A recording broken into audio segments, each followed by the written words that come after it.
ஆழ்வார் எம்பெருமானார் ஜீயர் திருவடிகளே சரணம். ஆச்சாரியர் திருவடிகளே சரணம்.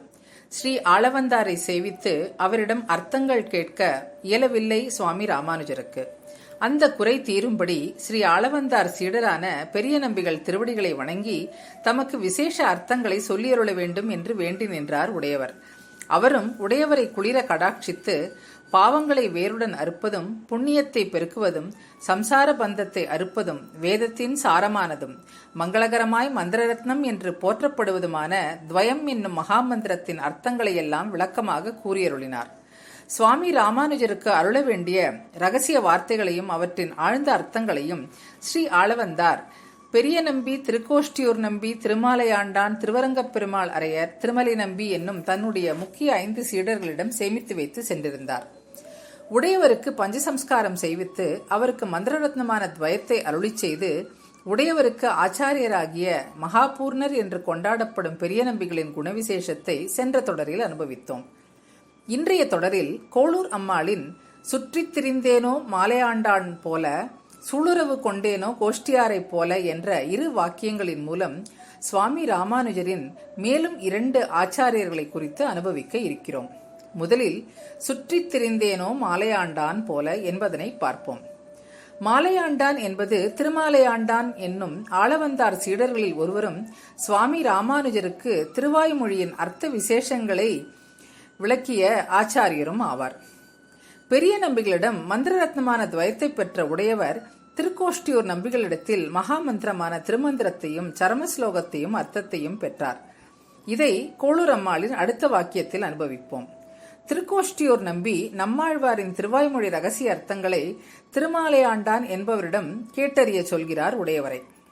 தேசம் இல்லாதவர்க்கும் நினையாதவர்க்கும் அரியான் வாசமலர் பொய்சூர் வடமாமுதை பிறந்தான் வளரொளி மாயோன் மருவிய கோயில் என்று கொண்டாடப்படும் திருமாலிருஞ்சோலை என்னும் திவ்ய தேசத்தில் ஒரு மாசி மாதம் மகம் நட்சத்திரத்தில் வாமனர் என்ற நித்திய சூரியன் அம்சமாக அவதரித்தவர் திருமாலையாண்டான். ஞானபூர்ணர் என்பது இவரது திருநாமம். இவருடைய மூதாதையர்களில் கண்ணுக்கினியான் என்று ஒரு சுவாமி கோயிலில் கைங்கரியம் செய்து வந்தார். ஒருமுறை சில மலையாள மாந்திரிகர்கள் அஞ்சன மையை கண்ணில் இட்டுக்கொண்டு தங்களுடைய மந்திர தந்திரத்தாலே அந்த மையின் மகிமையை கொண்டு மறைந்து நின்று அழகரின் தேஜஸை ஆக்கர்ஷித்து கவர்ந்து செல்ல திட்டமிட்டு வந்திருந்தனர். இதை அறிந்த கண்ணுக்கணியான், இந்த மாந்திரிகர்கள் பலி பிரசாதத்தை கொண்டே உயிர் வாழ்கிறார்கள் என்பதைக் கண்டு பிரசாதத்தில் அதிக மிளகு சேர்க்கும்படி செய்து அதை உண்ட மாந்திரிகர்கள் கண்களில் நீர்கோர்க்க அஞ்சனமை கரைந்து அவர்கள் பிடிப்பட்டார்கள். அதனால் அந்த சுவாமிக்கு திருமாலை ஆண்டான் என்கிற பட்டப்பெயர் ஏற்பட்டு அவருடைய வம்சத்தவர்களால் அனுபவிக்கப்பட்டு வருகிறது என்பதை அந்த திருமாளிகை சரித்திரம் மூலம் அறியலாம். திருக்கோஷ்டியூர் நம்பி நியமனப்படி திருவாய்மொழிக்கு தாம் ஆளவந்தாரிடம் கேட்டறிந்த முறையில் சுவாமி ராமானுஜருக்கு கூறி வந்தார் திருமலையாண்டான். பலமுறை எம்பெருமானார் அங்கு வேறொரு பொருளை கூறி இப்படி கொள்ளலாமே என்று கூறுவாராம். ஆளவந்தாரிடம் மிகவும் ஈடுபாடு கொண்ட சீடராகியாலே அவர் அருளி செய்த அர்த்தங்களுக்கு மாறுபட்டு எம்பெருமான் வேறு விளக்கம் சொல்வதை திருமாலையாண்டானால் ஒப்புக்கொள்ள முடியவில்லை. விஸ்வாமித்ர முனிவர் திருசங்கு மகாராஜாவிற்காக ஒரு புதிய லோகத்தை தோற்றுவித்ததை போன்று எம்பெருமானார் புதிதாக அர்த்தங்களை தாமே உருவாக்குகிறார் என எண்ணினார்.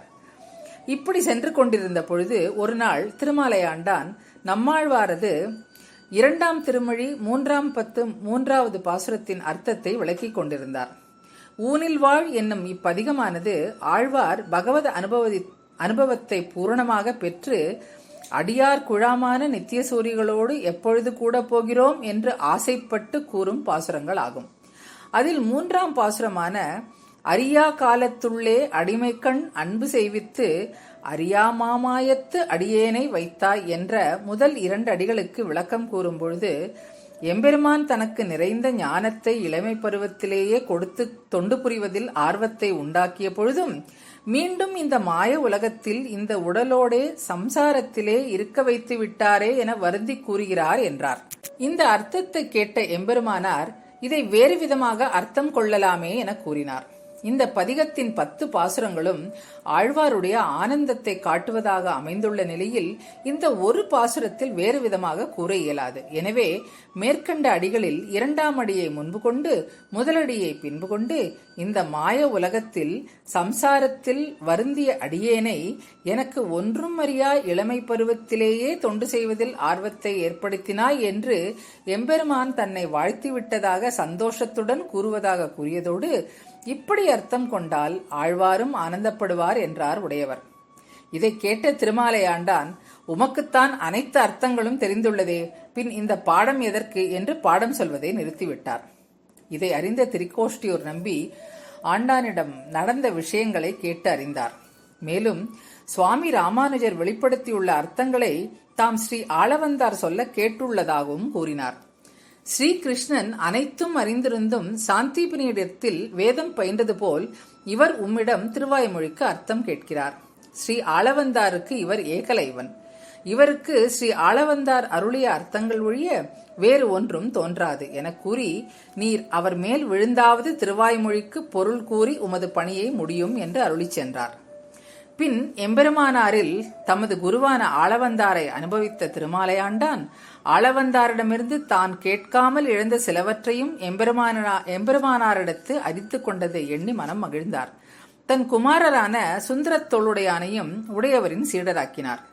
இப்படி எம்பெருமானாரின் பெருமையுணர்ந்து அவருடனேயே சுற்றி சுற்றி வந்து அவருக்கு திருவாய்மொழி அர்த்தங்களை கூறுவதில் ஆனந்தமும் பெருமையும் கொண்ட திருமாலை ஆண்டானை பற்றி போற்றி கொண்டாடிய கோளூரம்மாள் இந்த எம்பெருமானாரிடம் சூளுறவு கொண்ட மற்றொரு குருவும் ஆளவந்தார் சீடருமான திருக்கோஷ்டியூர் நம்பிகளை பற்றி பேசுகிறாள். அனுபவிப்போம். திருமாலை ஆண்டானை சுவாமி ராமானுஜருக்கு திருவாய்மொழி கற்றுக் கொடுக்க நியமித்த திருக்கோஷ்டியூர் நம்பி திருக்குறுகை பிரான் என்ற திருநாமத்துடன் திருக்கோஷ்டியூரிலே ஒரு வைகாசி ரோகிணியில் அவதரித்தவர். பெரியாழ்வாருக்கு பரம நண்பரான செல்வ நம்பியின் வம்சத்திலே ஸ்ரீ புண்டரீகம் என்னும் நித்தியசூரியின் அம்சமாய் அவதரித்தவர். நாத முனிகளிடமிருந்து உய்யக்கொண்டார் மணக்கால் நம்பிகள் மூலம் கிடைத்த பவிஷ்யதாச்சாரிய விக்கிரகத்தை ஆளவந்தார் தனது சரம தசையிலே திருக்கோஷ்டியூர் நம்பிகளிடம் கொடுத்து அது வந்த வழியையும் கூறி ரகசியார்த்தங்கள் அனைத்தையும் சுவாமி ராமானுஜருக்கு உபதேசித்து நமது விசிஷ்டாத்வைத வைஷ்ணவ தரிசனத்தை அவரது திருநாமத்தாலேயே விளங்க வைக்கும்படியும் நியமித்து சென்றார். ஆளவந்தார் தனது பிரதான சீடர்களான 5 உடையவருக்கு அளிக்க வேண்டிய நம் தரிசனத்தின் சொத்துக்களை கொடுத்து சென்றார் என்பதை பார்த்தோம். அதில் ரகசியத்திரய சாரமான திருமந்திரம் துவயம் சரமஸ்லோகத்தின் ஆழ்ந்த அர்த்தங்களை திருக்கோஷ்டியூர் நம்பியை நியமித்திருந்தார். தம் ஆச்சாரியார் ஆளவந்தாரிடமிருந்து கற்றுணர்ந்த மந்திரங்களை நம்பி சாதாரணமாக தனிமையில் தியானித்துக் கொண்டே இருப்பார். அதனால் மற்றவருடன் அதிகம் பேசாமல் இருப்பார். அதனால் இவருடைய பெருமைகள் அவ்வூரிலேயே பலருக்கு தெரியாது. பெரிய நம்பிகள் அறிவுறுத்தலின் பேரில் சுவாமி ராமானுஜர் ஆழ்ந்த அர்த்த விசேஷங்கள் அடங்கிய சரமஸ்லோகத்தின் பொருளை கற்றுக்கொள்வதற்காக 18 முறை திருக்கோஷ்டியூர் நடந்து சென்றார். முதன்முறை சென்ற பொழுது ஊர் எல்லைக்குள் நுழைந்தவுடன் நம்பியின் இல்லம் எங்கே இருக்கிறது என்று விசாரிக்க கேட்டவரும் வழியை சொல்லி இல்லத்தை காண்பித்தார். உடனே சுவாமி ராமானுஜர் அவ்விடத்திலேயே கீழே விழுந்து நம்பியின் இல்லம் வரை தண்டனிட்டுக் கொண்டே, அதாவது சேவித்துக் கொண்டே சென்றார். உடையவர் நம்பிகளிடம் தன் உள்ள கிடக்கையையும் தான் வந்திருக்கும் நோக்கத்தையும் கூற பிறகு வாரும் என்று சொல்லி அனுப்பிவிட்டார் நம்பி. இவ்வாறு 17 முறை சென்று திரும்பிய உடையவர் மிகவும் மனம் சோர்ந்தார். அப்பொழுது நம்பியின் சீடர் ஒருவர் ஸ்ரீரங்கத்தில் உடையவரை சந்தித்துவிட்டு நம்பியிடம் வந்து பெரிய பெருமாளை நித்தம் சேவித்தெழும் உடையவரின் மனதுக்கங்களை எல்லாம் எடுத்து கூற, பிறகு திருக்கோஷ்டியூர் நம்பி உடையவரை தண்டும் பவித்திரமுமாக வரச்சொல்லி செய்தி அனுப்பினார். 18வது முறையாக உடையவர் சென்றார். இப்பொழுது முதலியாண்டானும் கூரத்தாழ்வானுடனும் சென்று திருக்கோஷ்டியூர் நம்பியின் திருவடிகளை பணிந்தார். ஒருவரை வரச் சொன்னால் இவர்களை அழைத்து வருவானேன் என்று நம்பிகள் கேட்டார். தேவரீரே தண்டும் பவித்திரமுமாக வரச் சொன்னீர். தம்முடைய நியமனத்தின் பேரிலேயே அவ்வாறு வந்துள்ளேன். முதலியாண்டான் திருதண்டம், ஆழ்வான் பவித்திரம் என கூற நம்பியும் யான் கூறுவதை இவர்களுக்கு தப்ப வேறு ஒருவருக்கும் சொல்லாது இருத்தல் வேண்டும் என நியமித்து தன் திருவடிகளை தொட்டு சூளுறவு, அதாவது உடையவருடைய உறுதிமொழியை கொண்டார். பிறகு பரம கருணையோடு திருமந்திரத்தின் அர்த்தத்தை உபதேசித்தார். பிறகு அவ்வூரில் உள்ள ஸ்ரீ வைஷ்ணவர்கள் திருக்கோஷ்டியூர் நம்பி உடையவருக்கு உபதேசித்ததை தங்களுக்கும் உபதேசிக்க வேண்டும் என்று உடையவரிடம் ஆசையுடன் விண்ணப்பம் செய்தனர். இப்படி விருப்பமுற்றவர்களை அழைத்து கொண்டு உடையவர் திருக்கோஷ்டியூர் கோவிலின் அஷ்டாங்க விமானத்தின் ஒரு ஏகாந்தமானதொரு இடத்தில் அவர்களுக்கு அவற்றை உபதேசித்து தாங்களும் ஆசையுடையோர்க்கெல்லாம் உபதேசியுங்கள் என்று அருளினார். இதை அறிந்த திருக்கோஷ்டியூர் நம்பி ஒருவருக்கும் சொல்லக்கூடாது என்று தான் சூளுறவு கொண்டு கூறியிருந்தும் இப்படி பலருக்கு உபதேசித்து விட்டீரே, ஆச்சாரிய நியமனத்தை மீறியபடியால் உமக்கு நரகமன்றோ கிடைக்கும் என்று கூற சுவாமி ராமானுஜர் நம்பியிடம், ஆச்சாரியரே, நான் செய்தது தவறுதான். என் ஒருவனுக்கு நரகம் கிடைத்தாலும் ரகசியார்த்தங்களை கேட்ட இவர்கள் அனைவரும் மோட்சமடைவார்கள் என்றோ என்று மனமுருகி கூறியதை கேட்ட நம்பி நெகிழ்ந்தார். பின் உடையவரை தழுவி அவரது பரந்த திருவுள்ளத்தை மிகவும் பாராட்டி, எம்பெருமானை விடவும் கருணை மிகுந்த திருவுள்ளத்தை உடையவர் ஆதலாலே இன்று முதல் நீர் எம்பெருமானார் என்ற பெயரோடு விளங்குவீர் என ஆசீர்வதித்தார். இதை 650வது ஆண்டு விழா கொண்டாடும் பெருமை கொண்ட நம் மணவாள மாமுனிகளும் தமது உபதேச ரத்தினமாலையில் ஓரான் வழியாய் உபதேசித்தோர் முன்னோர் ஏறார் எதிராசர் இன்னருளால் பாருலகில் ஆசையுடையோர்க்கெல்லாம் ஆரியர்கள் கூறுமென்று பேசி வரம்பறுத்தார் பின் என்று போற்றியுள்ளார். பின்னர் ஒருமுறை தனியாக உடையவரை அழைத்து அவருக்கு சரமஸ்லோகத்தையும் ஆழ்ந்த அர்த்தங்களையும் ரகசியங்களையும் உபதேசித்தார். இம்முறை இதை ஒருவருக்கும் செவிப்படாதபடி பேணிக்கொண்டு வாரும் என்றார். அதற்கு உடையவர் நம்பியிடம், அடியேனால் பகவத் பிரவணரான கூறத்தாழ்வான் ஒருவருக்கு சொல்லாமல் இருக்க ஒண்ணாதே என்று கூற, ஒரு வருடம் அவரிடம் பணிவிடை பெற்று சோதித்து அவருக்கு உபதேசியும் என்றார். கூறத்தாழ்வான் சாஸ்திரப்படி ஆச்சாரியன் திருமாளிகை வாசலிலே 1 மாத காலம் உபவாசம் இருப்பது ஓராண்டு கைங்கரியத்துக்கு சமம் என்று 1 மாதம் உபவாசம் இருந்து உபதேசம் பெற்றார். ஆழ்வானிடம் உடையவருக்கு உள்ள ஆத்மார்த்தமான நெருக்கத்தை இது காட்டுகிறது. காஞ்சி வரதனுடன் பேசும் வரம் கொண்ட திருக்கச்சி நம்பிகள் பெருமாளிடம் மோட்சம் கேட்க குருவருள் பெற்றுவாரும் என்று நியமித்தார். திருக்கச்சி நம்பிகள் திருக்கோஷ்டியூர் நம்பியிடம் மாறுவேடத்தில் மாடு மேய்க்கும் கைங்கரியம் செய்து நம் பயல் என்று அவரால் அபிமானிக்கப்பட்டு அது காரணமாகவே வரதனிடம் மோட்சம் பெற்றார் திருக்கச்சி நம்பிகள். இது திருக்கச்சி நம்பிகளுடைய எளிமையையும் திருக்கோஷ்டியூர் நம்பிகள் அவருடைய மேன்மையையும் நமக்கு உணர்த்துகிறது. இப்படி சூளுறவு கொண்ட நம்பிகளிடமிருந்து எம்பெருமானார் என்ற திருநாமம் பெற்ற உடையவர் வைஷ்ணவ சித்தாந்தத்தை பூமண்டலத்தில் உள்ளவர்கள் பலபடியாலும் வளர்த்து அருளினார் என்பதனால் எம்பெருமானே இதற்கு எம்பெருமானார் தரிசனம் என்று திருநாமம் சாற்றி நிலைநாட்டினார் என்கிறார் மாமுனிகள். எம்பெருமானார் தரிசனம் என்றே இதற்கு நம்பெருமாள் பேரிட்டு நாட்டி வைத்தார். அம்புவியோர் இந்த தரிசனத்தை எம்பெருமானார் வளர்த்த அந்த செயல் அறிகைக்கா என்கிறார்.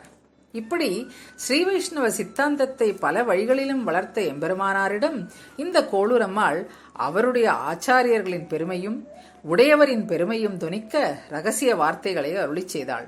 நம் சுவாமியின் பெருமை பேசப்படும் பொழுது நம் மனம் ஆனந்தமும் பெருமையும் கொள்ளும். அதுபோல் உடையவரை சுற்றியிருந்த சீடர்கள் ஆனந்தமும் பெருமையும் அடைந்தார்கள். காரே கருணை ராமானுஜா என்று அமுதனார் போற்றிய உடையவரின் கருணையை மேலும் பேசுகிறாள் கோளூர் அம்மாள். ரகசியங்கள் தொடரும். உய்ய ஒரே வழி உடையவர் திருவடி. ஸ்ரீமதே ராமானுஜாய நமகா.